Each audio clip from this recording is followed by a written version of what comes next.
Michelle Jorgensen, welcome to the show. How are you today?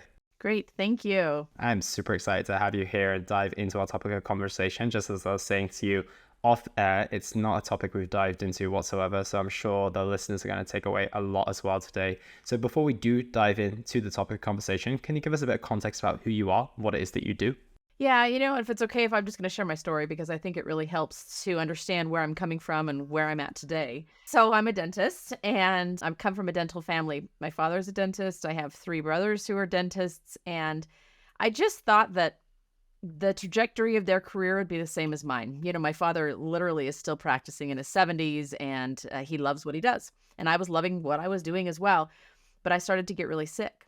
And, you never think of your profession as potentially the source of that. So the first problem was I had gut issues. And honestly, who doesn't have gut issues? It seems like nowadays. So, I did everything that people normally do. I changed our diet. We changed the way we were eating. I was working on a lot of things and it helped some, but it didn't help everything. So I really knew that there was something bigger wrong.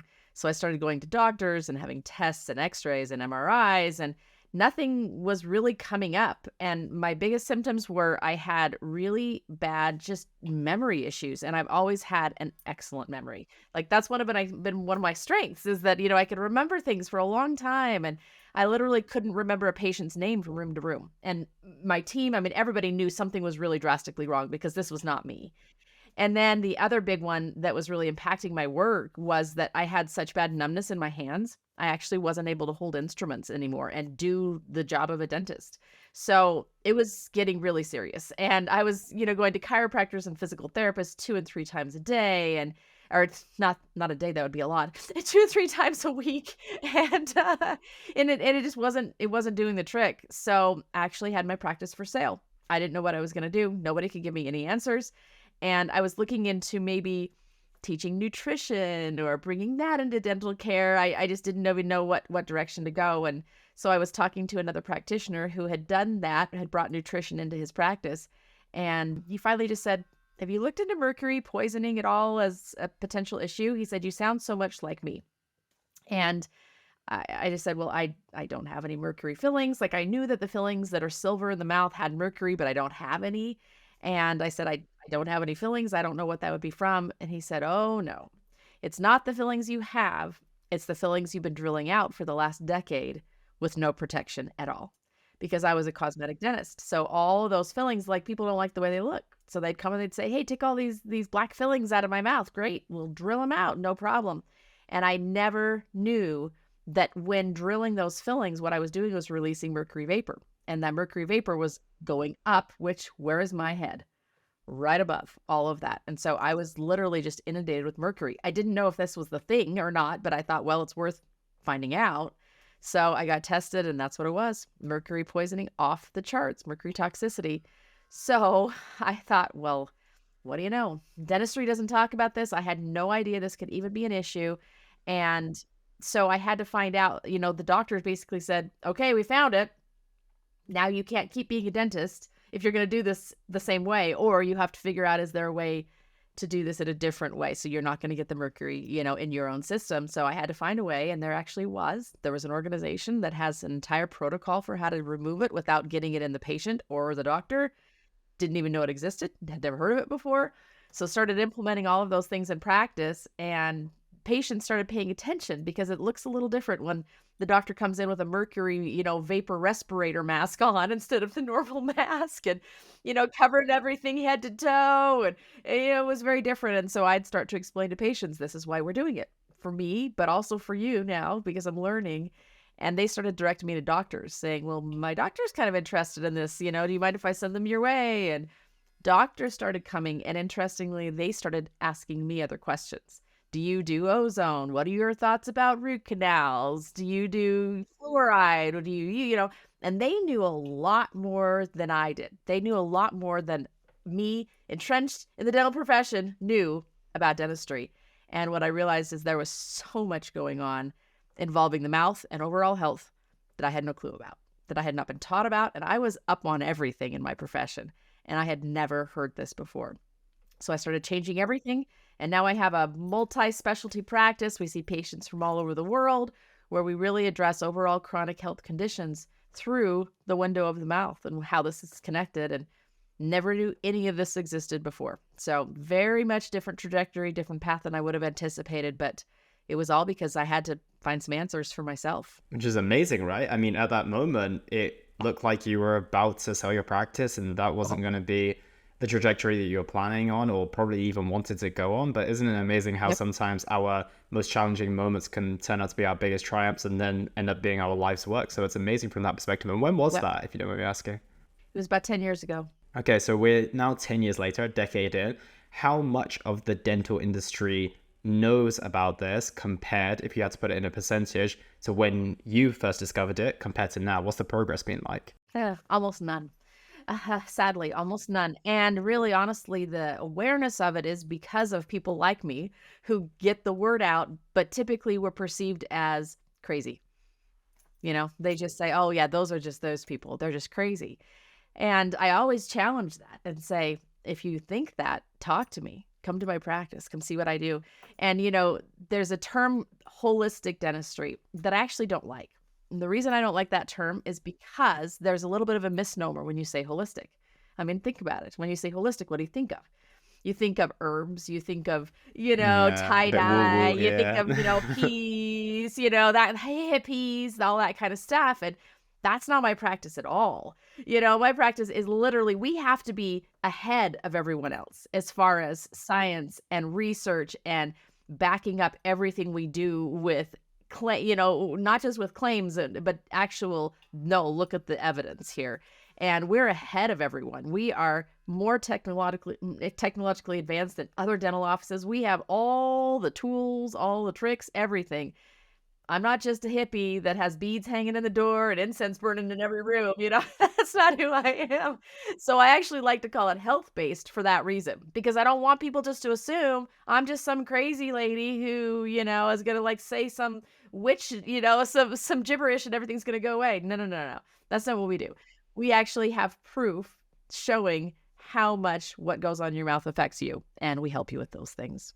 That's amazing. And obviously, Mercury is one of those big ones that impacted you, and I'm sure impacted a lot of your patients as well. What are some of the other things that maybe were just as undiscovered as the Mercury and that you brought to the light and that you practice within your specific practice right now, and hopefully are bringing the light to the dental industry as well? What are the more surprising ones that you didn't realize prior to this? So I call them the big three. So Mercury's one of them.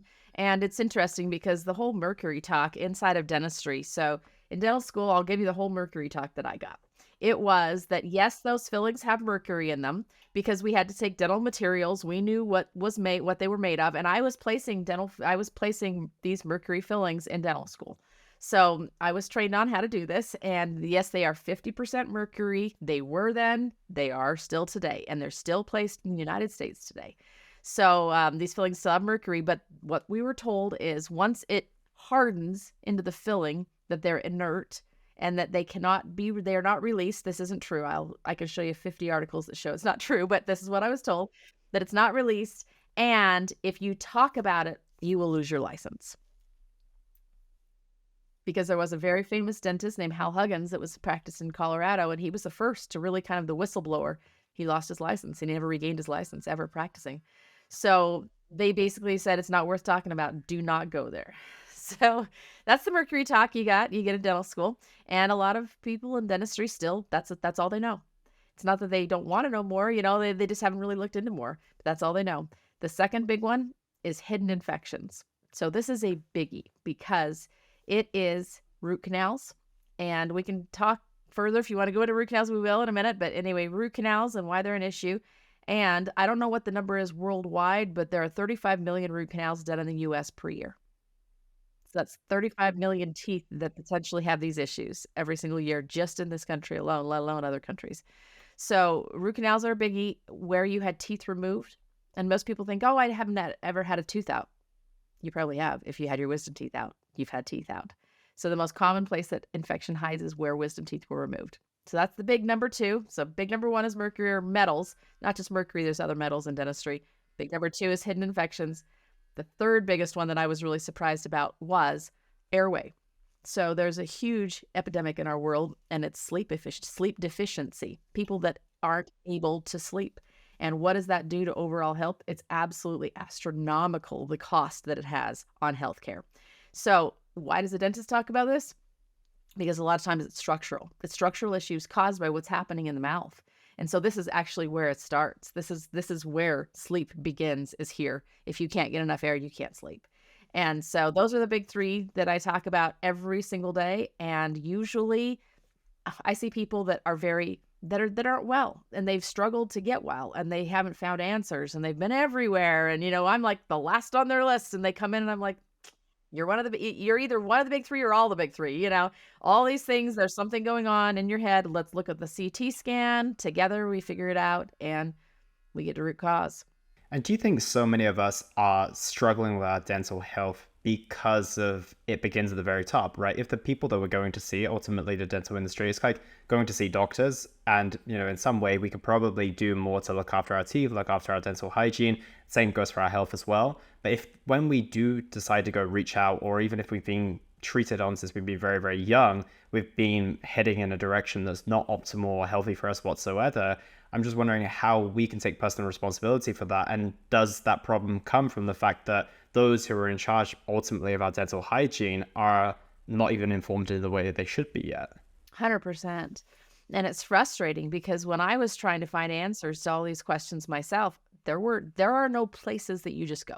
There's not some health-based dental school that you go learn from. It doesn't exist. I have created a lot of these things for professionals and have tried to, spread the word, but it's not something that's easy. So it's not that these are things that the profession is trying to hide or not, it's not one of those expose things like, oh, look at they're hiding all this from us. No, they simply don't know.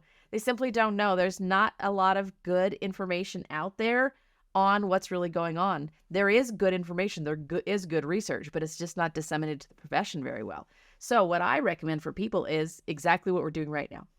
You're sharing with those that are listening here, and all of those people, all of you that are listening now, are going to be able to take this information and say, I just learned something on this podcast. Now I'm going to go and find a dentist that can do what I just learned.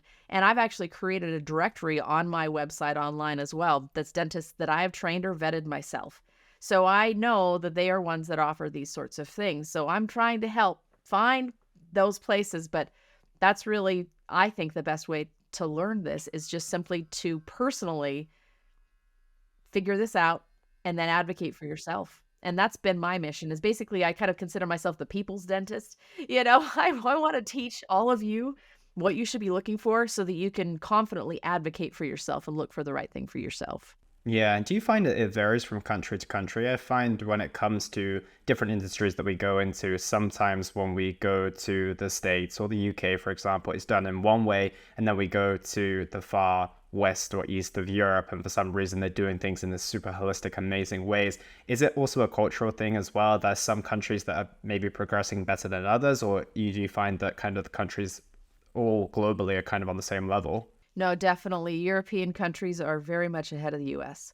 And it's sad. That's where I've gone to train. I go to Switzerland to train, to do a lot of my training, because they're probably a decade ahead.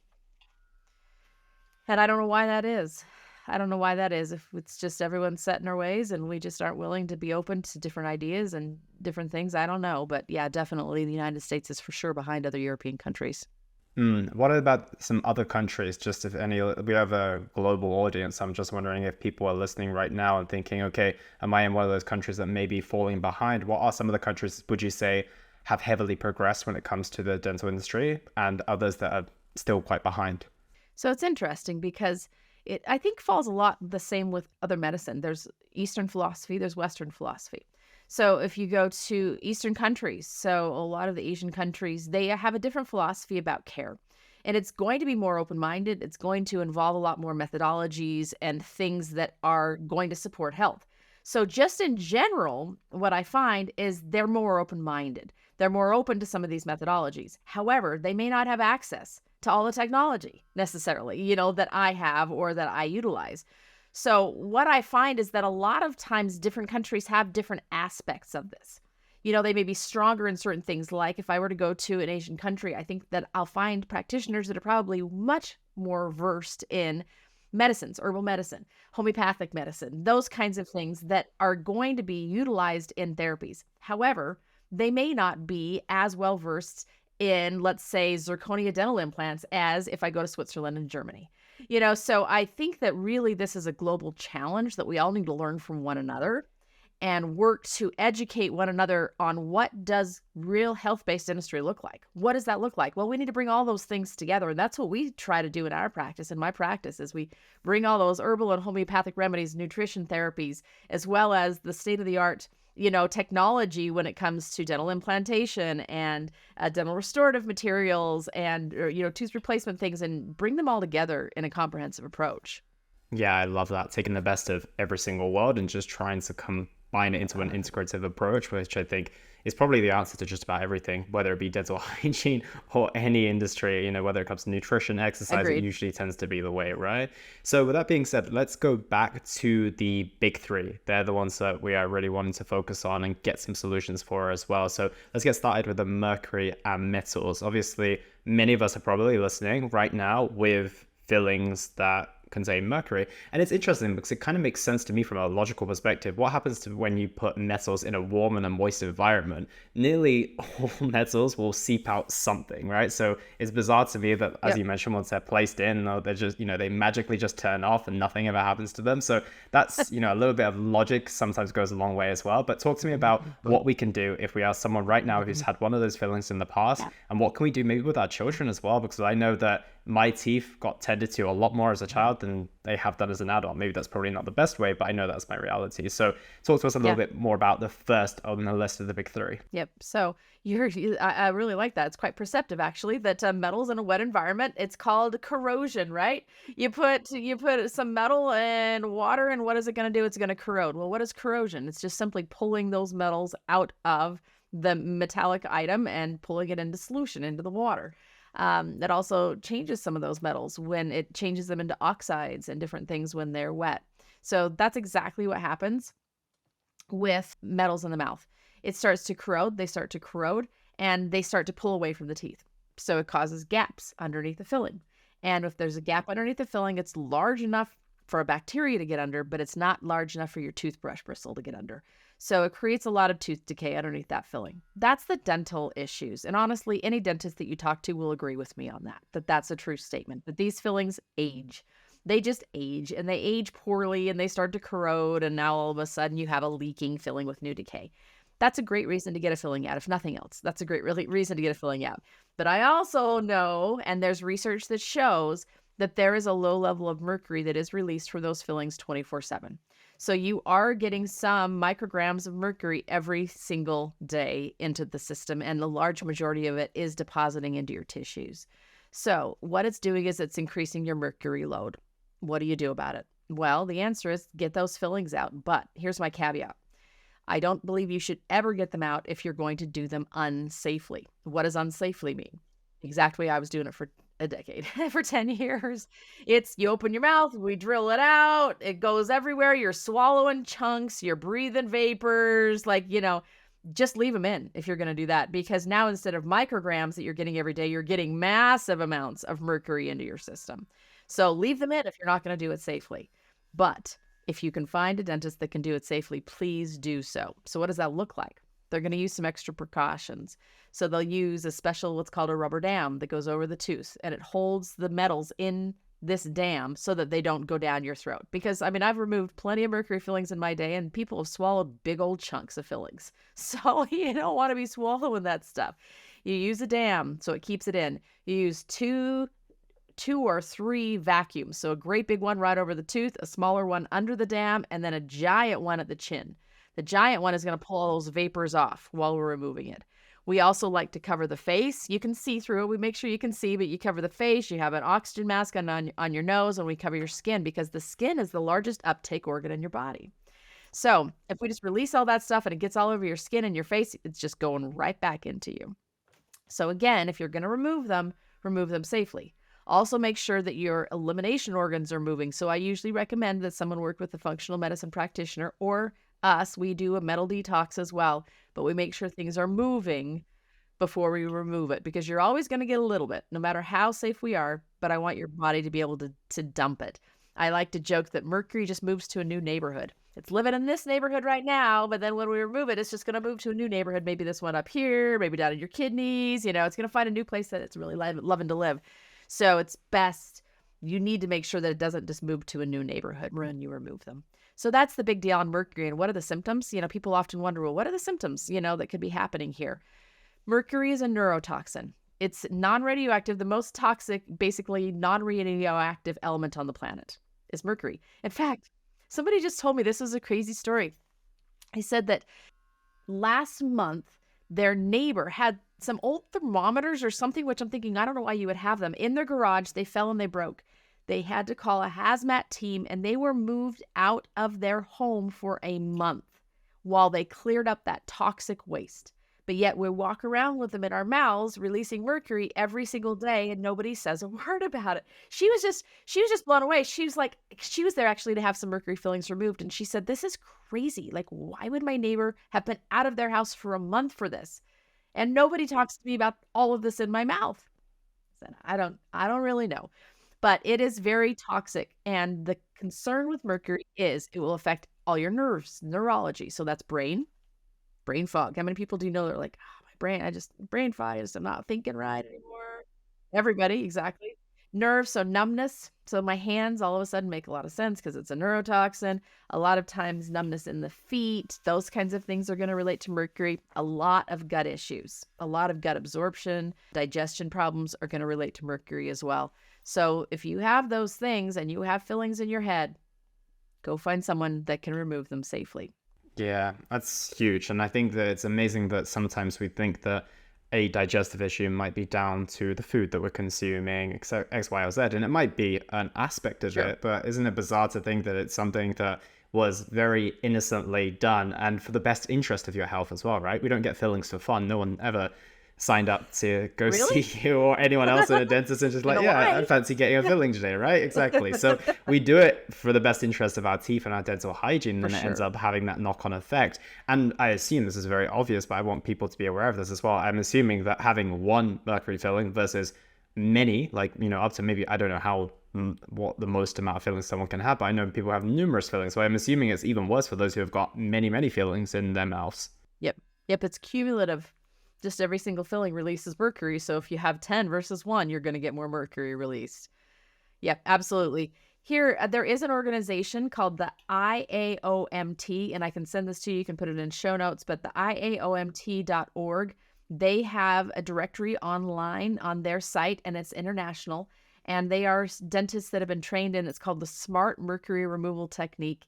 And it's all of these steps. So you can go there and find dentists that have actually been trained in this methodology. I also have a dentist finder on my website, which is livingwellwithdrmichelle.com. Again, we'll give this all to you. My dentist finder is also dentists that I've vetted for this, as well as the other two big ones. So it's really important that you find somebody that appreciates and understands this and can help you with it, because you don't want them in, you want them safely out. Absolutely. And with that being said, I am imagining that someone is going to go tell their very traditional and resistant grandmother or, mother-in-law or whatever it might be, or father-in-law, probably even worse on the male side, to be completely honest. Probably. And we're going to be maybe the caring grandchild or son or cousin or uncle, whatever it might be, who is going to try and protect them. They might be resistant to getting them out. Is there anything that we can do if they're super resistant? They're like, no, we don't want to go to a dentist. This is all blah, blah, blah. They're stuck in their ways, etc. But we want to look after their health. Is there anything we can do, maybe through diet, through, I don't know, different dental? I mean, we can go through the optimal way of taking care of our teeth in just a moment. But is there anything we can do to counteract the impact of the mercury, other than get them removed, of course, for those who maybe are trying to encourage their parents or whatever who aren't willing to get them removed? The biggest thing is just being able to detox. So it's going to be all the detox pathways, and there are things that will help. So there's something called a chelator, and a chelator basically just means it's going to grab. So it's going to grab the mercury and it's going to escort it out of the body. So two really simple chelators are chlorella. A lot of people have heard of chlorella before, and cilantro. So add some cilantro to your food. Nobody ever complains about that. Well, some people do that don't like cilantro, but most everybody can do that. So those are two very easy chelators. There's a few others. Fruit pectin. So like the things that make jam jammy, that make jam thick, that's pectin. And so fruits that have pectin, the apples, peaches, apricots, those kinds of things also are good at escorting mercury out of the system. So doing a little research on saying, okay, how can I keep detox working and what helps mercury leave? So if you're not going to remove them here, at least help them leave once they're released from there. Not just moving to a different neighborhood, but leaving town altogether, right? Exactly. Getting them shipped out entirely.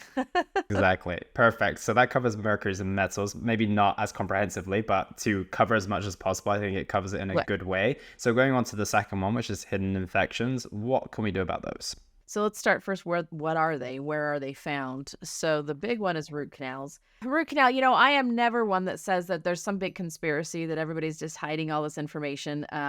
Root canals are done for a good reason. I mean, having a tooth pulled is a drag for the dentist and for the person who's having it pulled. Nobody wants you to lose a tooth, and you especially, because it affects your chewing. It affects, the way your smile looks. It affects a lot of things. Nobody wants to lose a tooth. And a root canal was really a pretty amazing invention, honestly. They figured out that they could clean out the nerve inside of a tooth, clean out the blood vessels inside of the tooth, pack it full with a plastic-like material, and the tooth could stay. The tooth could stay, it could continue chewing, it could continue smiling. I mean, what a great thing. Unfortunately, there's something that we kind of overlooked in this process. Inside of a tooth, there's a main canal. That's why it's called a root canal. There's a canal inside of the root that has the blood vessels and the nerve tissue. Now, that's the main canal, but it's just like any other river or anything anywhere where things flow. There's the main one, and then there's little tributaries, little side channels that go off of that main canal. And any dentist will agree with you on this. This is basic dental anatomy. There's little tubules. They're called tubules that go off of that main canal. The problem with them is they are too little to clean or to fill. So when you're cleaning out a root canal, you clean out the nerve and the blood vessel tissue in the main canal, but you can't get into all those little tubules. And so there's nerve tissue and blood vessel tissue that's left in those. Well, you've cut off the blood supply when you do a root canal. You've cut off the blood supply to the tooth. So all of that tissue that's still left in those little tubes stays there and dies. Well, this is like a dead organ. This is a dead organ. So one of my favorite examples is if your gallbladder were having real issues and somebody said, oh, let's take, we need to remove your gallbladder. So they took it out, cleaned out the inside, stuffed it full of plastic and shoved it back in and said, good luck with that. It's dead, but I'm sure it'll be fine. Would we think that was normal? We probably wouldn't think that was normal. I hope it still works for you. It's dead. There's nothing going on in there, but I hope it still works okay. So that's in essence what a root canal is it's a dead tooth, a dead organ still in our head. And the problem with that is dead stuff attracts bugs. So when I talk about bugs, it's like bacteria, viruses, fungus, parasites. It attracts all of the above. I always joke, if you have a pile of garbage on the ground, how long before the flies find it? Literally like an hour, right? The same thing here. How long before the bugs, the microbes find the dead stuff? Not very long. So what that does is it asks your immune system to have to fight it nonstop. So now this is a dead organ in your head that has bugs all around it. And the immune system has to constantly attack, constantly defend, constantly fight. So what we see show up are autoimmune diseases because the immune system's worn out. It's tired, it's overworked, it's confused. It never has a time, it never gets a day off. It has to fight this day in and day out. And eventually the bugs win. They win the fight, and they start to grow and invade the bone and destroy bone in the area. Here's the problem. The nerve is gone in the tooth. So now your early warning system is gone. You don't even know this is happening. But every time you chew, you are literally stepping on that accumulation, that pile of bugs, and spreading it through the whole bloodstream. So that infection is going everywhere with every bite, but you don't even know it's there. How often do I find these? About 15 a day.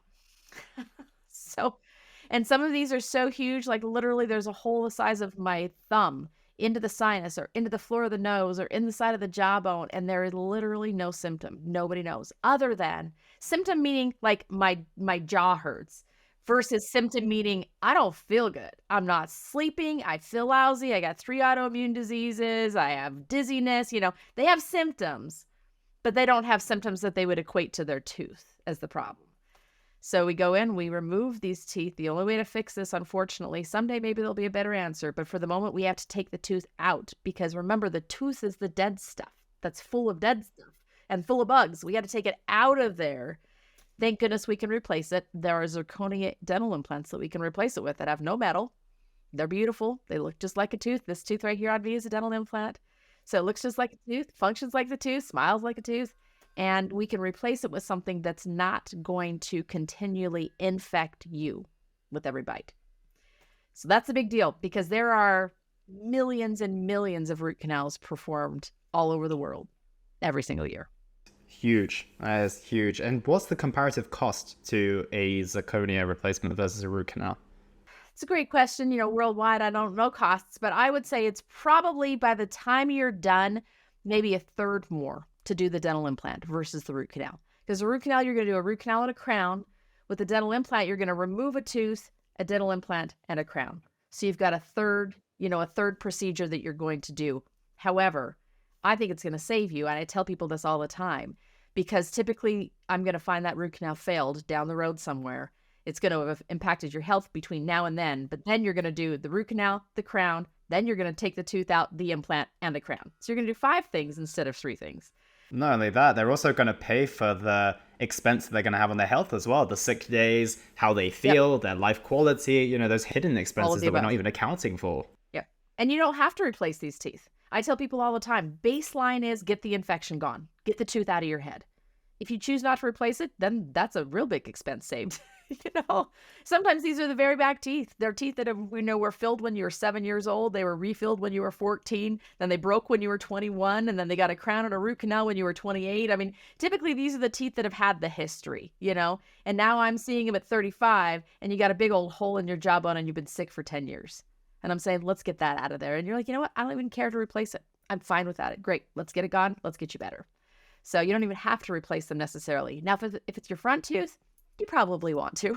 Makes sense. Yeah, absolutely. And there's a documentary actually that was released. It's been a few years now, but it's called The Root Cause. And is that what it's called? I believe that's what it's called. Anyway, it was removed. If not, it's a good name. Yeah, exactly right. It was removed from all networks within about a month's time. No way. Interesting, isn't it? I'll let you take your own conclusions from that one. So you now have to go and find it elsewhere because it's not on Netflix. It's not on anywhere that it was to begin with. It was taken off about a month after it was released. And in that story, it talks about a gentleman who had his front tooth hit in an accident. He ended up with a root canal. And the long story and all of the things he did to try to get better. And at the end of the day, it was his tooth that was the problem. And it spent years of his life trying to find the answer before he figured out what it was. So I'm going to ask a kind of naive question, maybe because I'm not in your industry whatsoever. Is there like an enormous governing body of every single dental industry that there is that is kind of keeping people from this knowledge? And why is it that you're now able to be so vocal about this and not have your license taken away? This is a sharp segue, but I'm curious. No, it's a great question. So there is something called the American Dental Association, and there are other equally, kind of governmental agencies in other countries as well that are the same.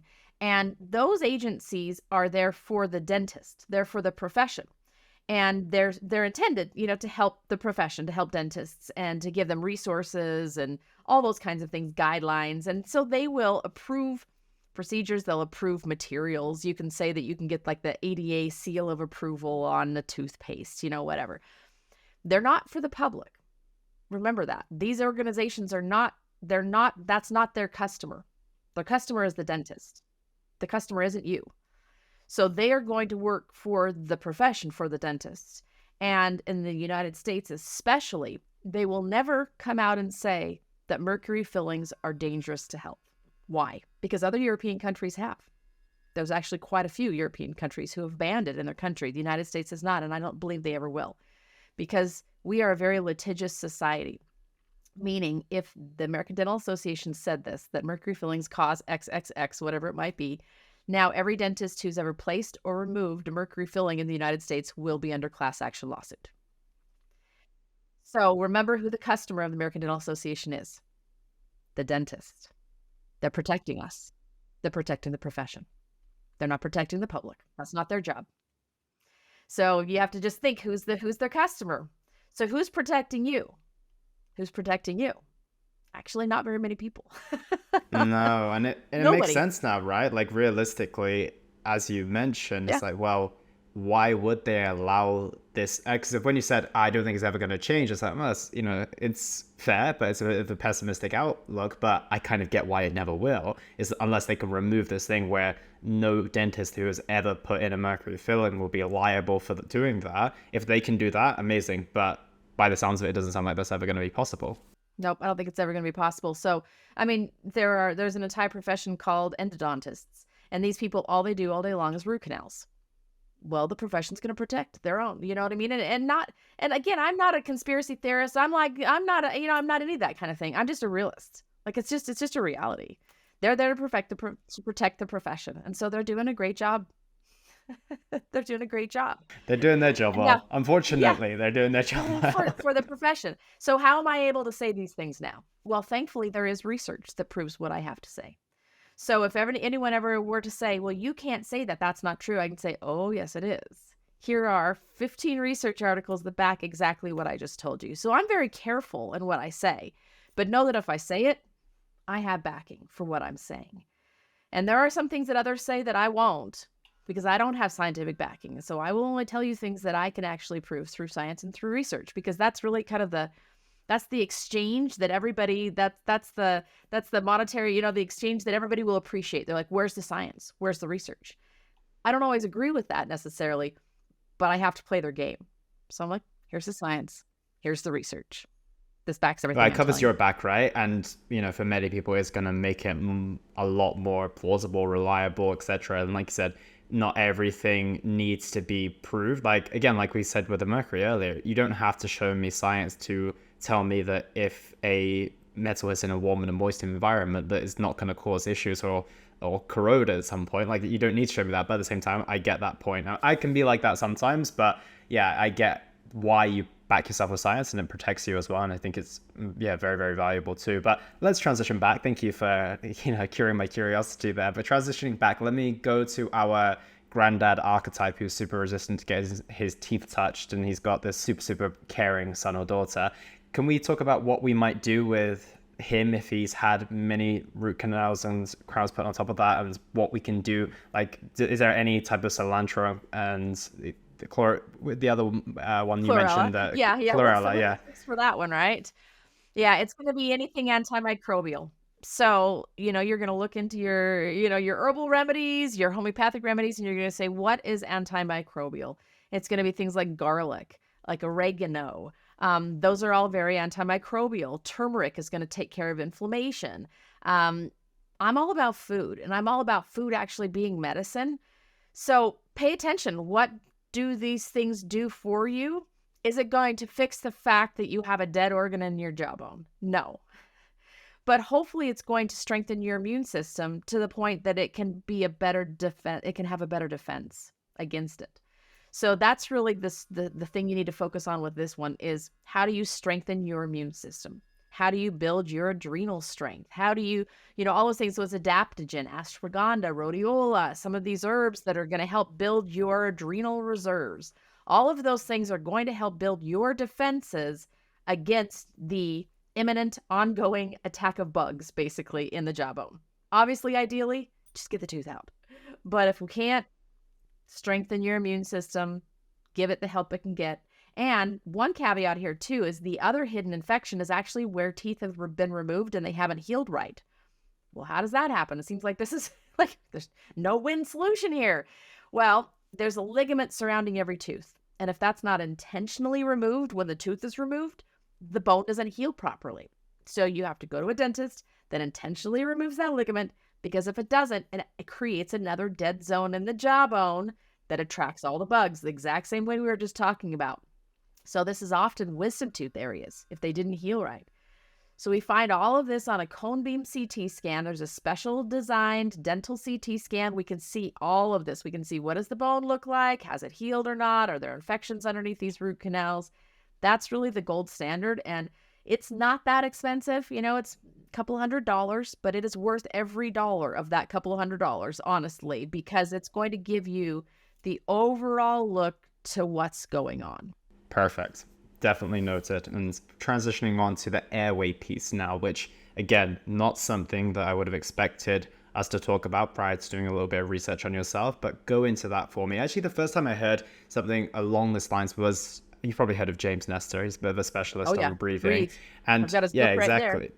There we go. Exactly. And he was speaking about like, how is it possible that all of a sudden, like, our mouths are too small for our teeth? And he was just like, it just doesn't make sense. And obviously he goes into his piece on that. So can you open our minds as to why breathing and dental hygiene are actually, well, our teeth and our health of our teeth full stop is linked to our breathing as well? Yeah.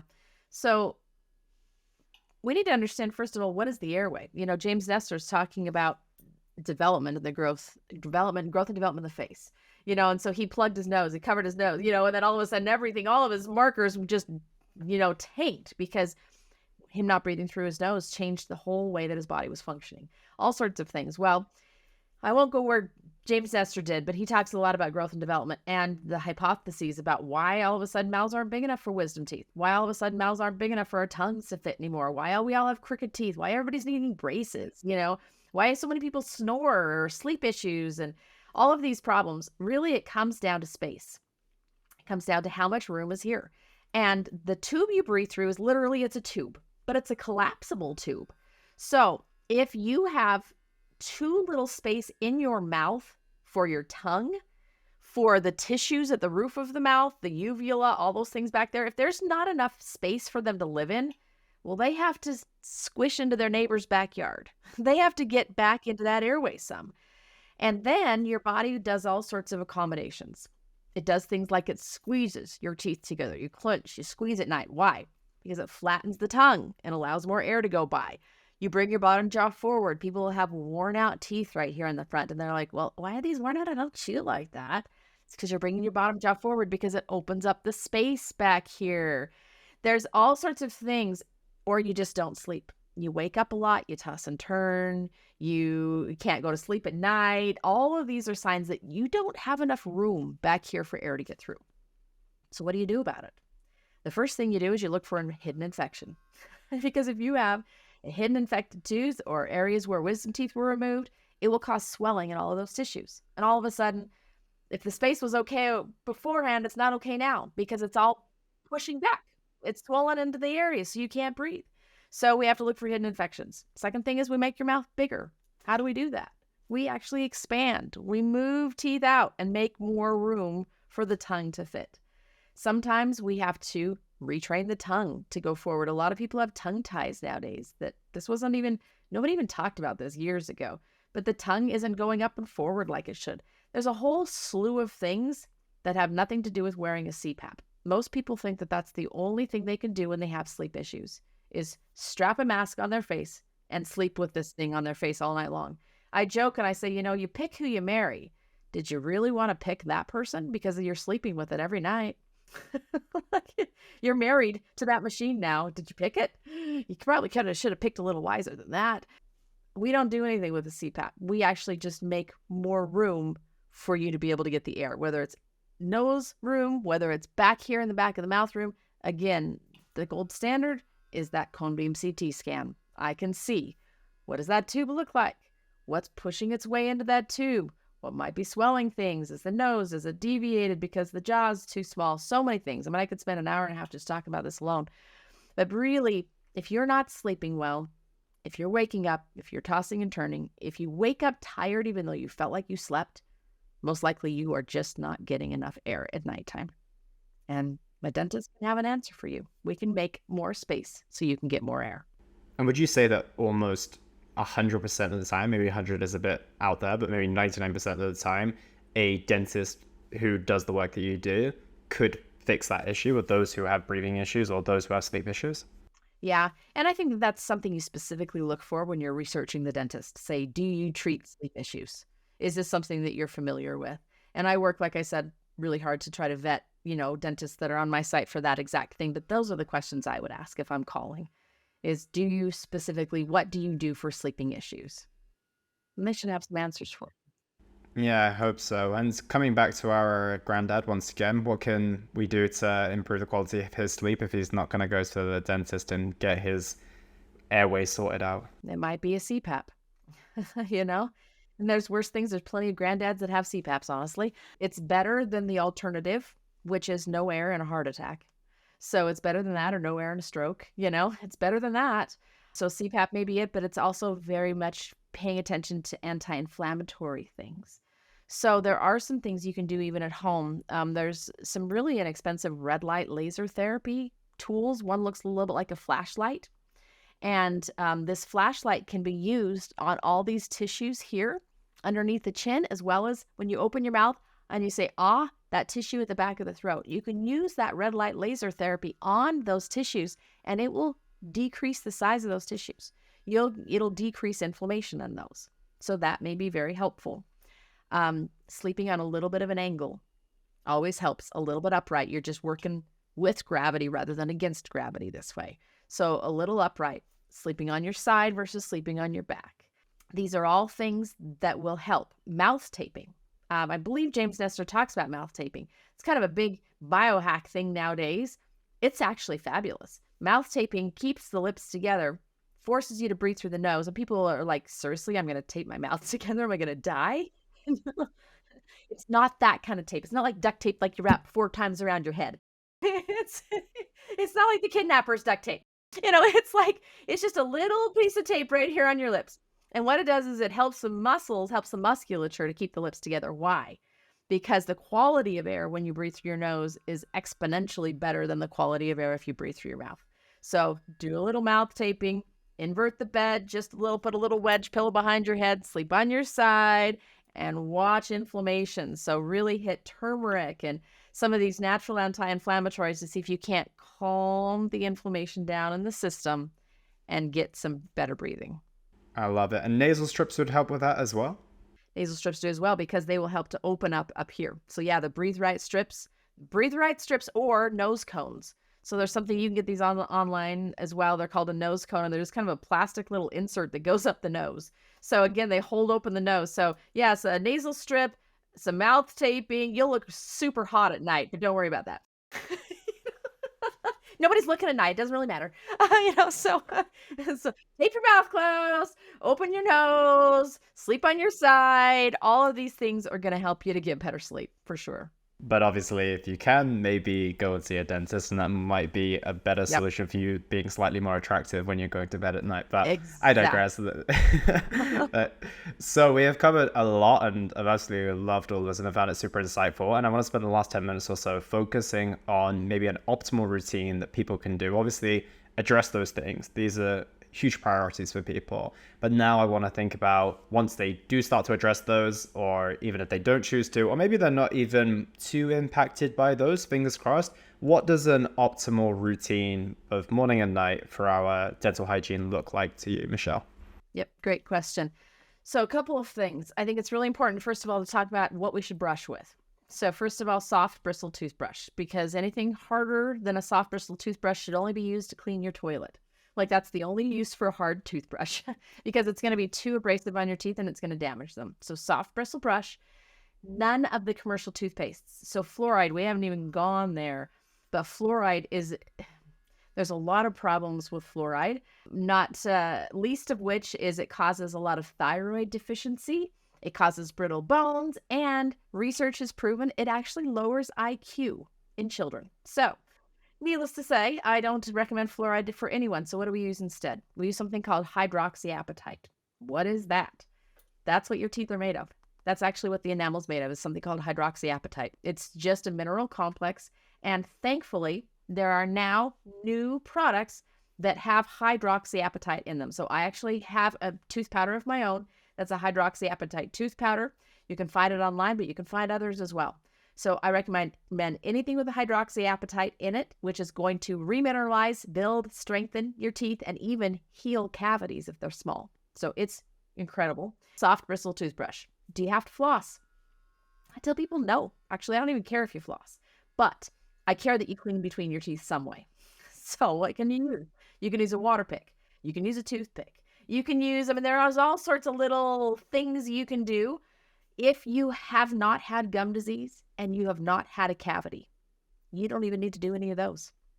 I know this is like super revolutionary, but if you don't have gum disease and you don't have a cavity, then you're taking care of your teeth. Your body's doing its job and you're taking care of it alone.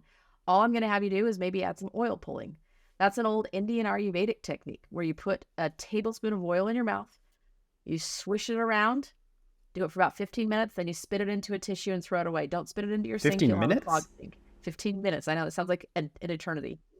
So what you do is you do this while you're showering. You do this while you're doing the dishes. You do this while you're folding some laundry. You do it while something else is happening, and it actually balances the bugs in your mouth.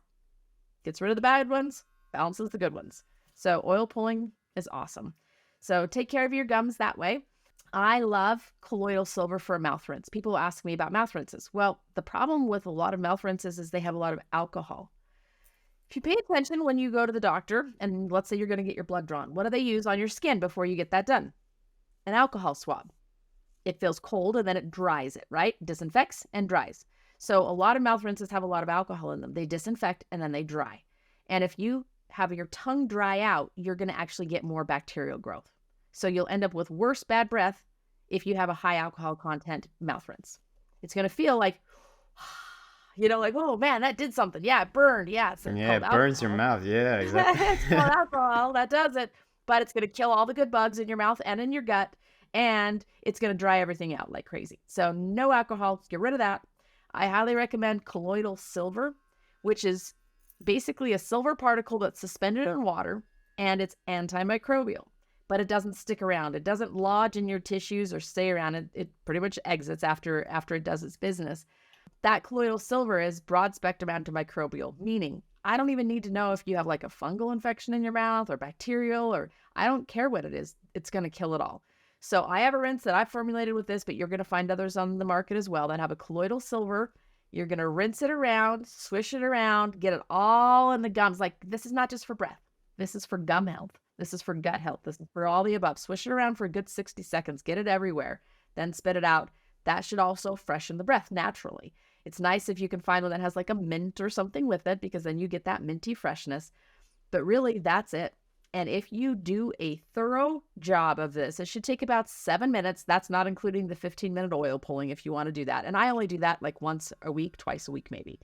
But about 7 minutes, you honestly only need to do that once a day. I don't. I do it twice a day. But you honestly only need to do it once a day if you do it right. So that's how you keep your teeth clean.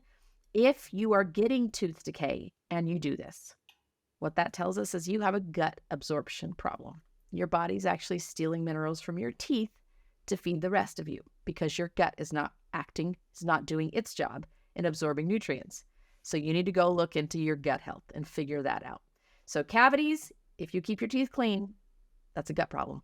It's not a tooth cleaning problem like every other dentist has ever told you your entire life. Yeah, it's fascinating. And also, what about the tongue scraping? That seems to be something that's quite popular recently. Got the tongue Is that scraping. another one Yep. So yes, because the tongue is like a shag carpet. There's all these little grooves and things and places that things get caught. For years, I had something called geographic tongue. And a lot of people actually struggle with geographic tongue. What it is you get kind of these patches on your tongue and they're sore and you can't eat like pineapple and tomatoes. It hurts really bad. As soon as I started tongue scraping, that went away entirely. So anybody that has geographic tongue, I 100% recommend tongue scraping.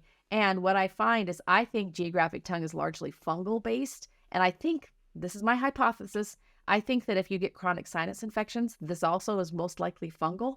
If you start scraping your tongue and rinsing with colloidal silver, a lot of times all those fungal issues go away, including sinus issues. Yep, so tongue scraping is absolutely part of my routine. So what do? I brush really thoroughly. I spend at least 2 minutes brushing. You're going to brush every surface, clean every surface. I love an electric toothbrush. That to me just makes it so even if you're lazy, you're going to be able to clean your teeth. You don't need to do the work. So in fact, sometimes if I'm on vacation and I don't have my electric toothbrush, I'm like, gosh, this is a lot of work to like brush teeth. So get an electric toothbrush. It's really like, there's such cheap ones. There's such inexpensive ones these days. Get an electric toothbrush. Brush your teeth. Spend 2 minutes or more. They have all those timers on them. Just keep pushing the button. Keep cleaning. Then you're going to scrape your tongue. Then you're going to do your mouth rinse. Then you go to bed. So that's your routine.